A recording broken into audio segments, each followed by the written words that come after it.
Hi, I'm Neon. Welcome to Neon Rewind. Most people think of the 1980s as ancient history. 40 years ago, done, over. But here's what's strange. This decade keeps showing up in your life whether you invite it or not. In your playlists, in the films you can't forget, in the songs topping the charts right now. The Weeknd, Dua Lipa, Doja Cat. All built on the DNA of a decade most people think is long gone. I want to tell you why this keeps happening. And I want to tell you from a perspective you haven't heard before. A Korean boy who discovered this music through a military broadcast that wasn't even meant for him. Why does this specific era still hit so hard today? Let's find out. Enjoyed part 1? Make sure to like and subscribe for more neon nostalgia.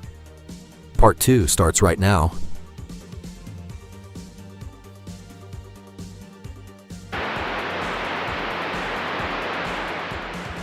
And I have a confession to make.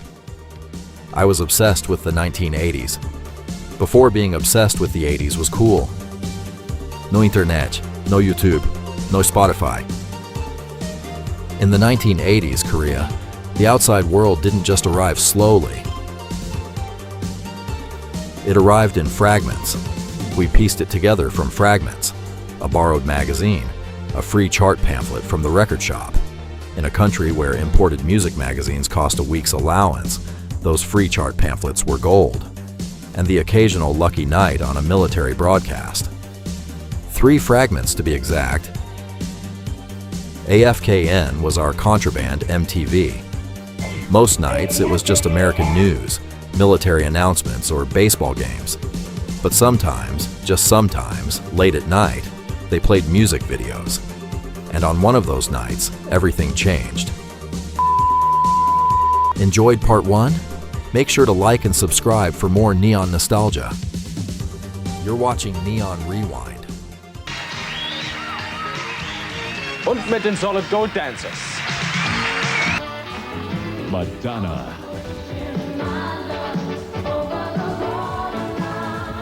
The Mary Jane Girls. From Hollywood, it's America's time. The early 1980s were a turning point in pop history that most people don't fully appreciate today. Something was shifting, not just the sound, but the entire concept of music. Ladies and gentlemen, rock and roll. In 1981, MTV launches. For the first time in history, music had a face.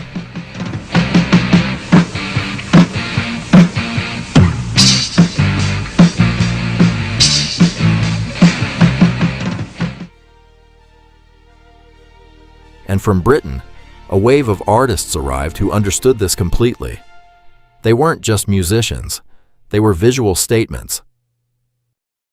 In April 1983, the Billboard Top 3 looked like this. Number 1, Michael Jackson, Billie Jean. Number 2, Culture Club, Do You Really Want to Hurt Me? Number 3, Duran Duran, Hungry Like the Wolf. 2 of the top 3, British, New Wave, synthesizers, and makeup. In Korea, we had no context for this, no cultural framework, no one to explain it to us. We just pressed our faces against the television screen and felt something we couldn't name.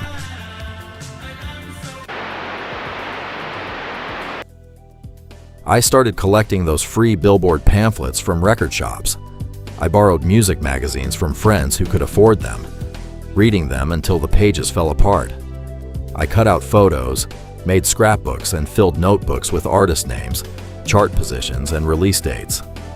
I gathered information the way archaeologists gather fossils, piece by piece, from whatever fragment happened to reach me.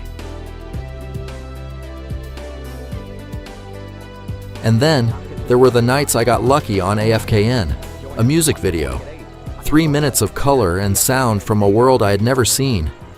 I would sit completely still, afraid to breathe, terrified that the signal would cut out.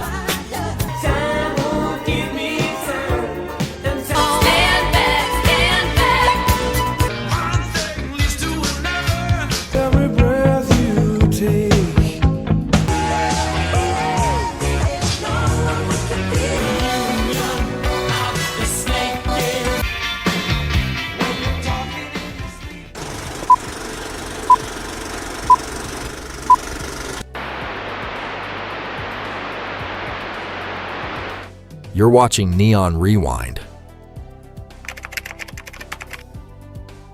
Here's what is truly strange though. 40 years later, the world keeps coming back to this exact music. These aren't just nostalgic choices made by aging directors who grew up in that era. These are strategic, psychological choices, because test audiences of all ages respond to this music with an immediate emotional connection. Should I stay or should I go? This decade didn't just happen, it invented something. A specific emotional frequency, melancholic but danceable, lonely but euphoric. The sound of neon lights on a rainy street at 2 a.m. that human beings apparently never get tired of.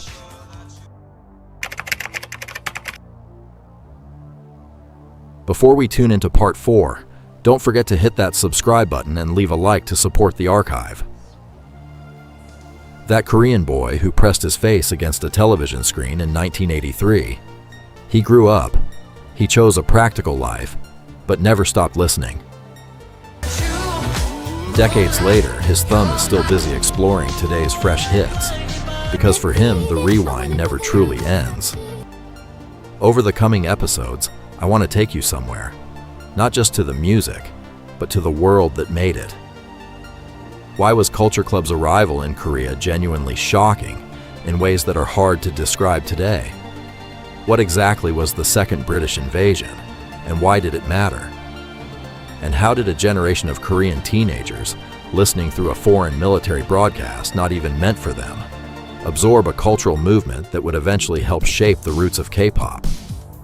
The tape is rewinding. If this sounds like your kind of journey, I'll see you in the next episode.